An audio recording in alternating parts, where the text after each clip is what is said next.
Hello, welcome to 1995batman.com. Today we're looking at this Batman versus the Riddler from the Kenner's movie collection toy line. This wasn't part of the Batman Forever toy line, this was part of the movie collection. And the movie collection was basically in '97, just in advance of Batman and Robin coming out in the cinema.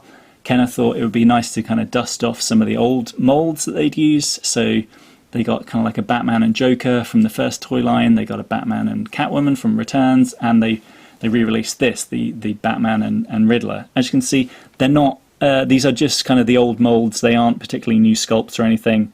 The only thing that's changed is the paintwork. So let's just put Riddler to one side and have a look at Batman.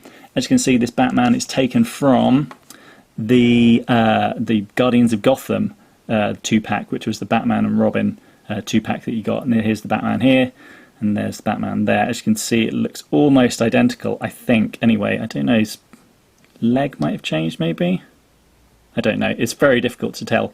The main thing obviously is just this, they have repainted it with a kind of like a blue wash, which is kind of cool because it brings out all the details. You know, if I just hold up Guardians of Gotham Batman, a lot of it is lost, you know, it's just all kind of black. You only really see it when it kind of catches the light, whereas this is I don't know, I kind of like it actually. You know, the suit did have a bluish hue in the movie, and I think that captured it nicely.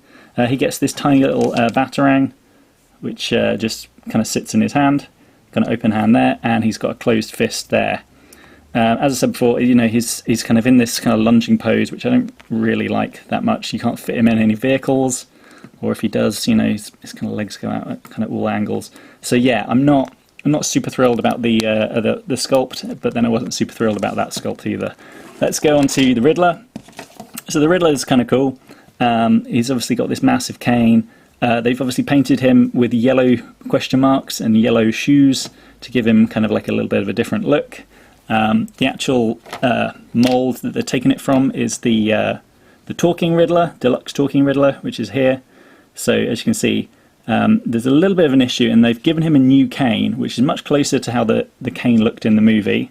You know, it's got sort of like detailing along the actual cane part. The problem is though, the cane that came with the Talking Riddler was this one, which was very thin and kind of fit in his hands really nicely, whereas this is much chunkier and doesn't actually fit in the hands. Kind of the end bit does here, but this big bit doesn't fit at all unless you really, I don't know, I'm gonna have to maybe but it looks okay. I mean, it's not like the worst thing I've ever seen. And obviously they've changed his hair from sort of like a very reddish hue that he had in the original figures to more of like a gingery orange one. So yeah, that's it. That's the Riddler versus Batman, or Batman versus Riddler from the movie collection. I quite like the movie collection. It's kind of a fun idea. I wish the repaints were just, you know, a little bit more interesting, a bit more varied. They could have gone really crazy and given us some wild outfits. But as it is, that's a pretty cool couple of figures. Look out for them on eBay and get them if you can.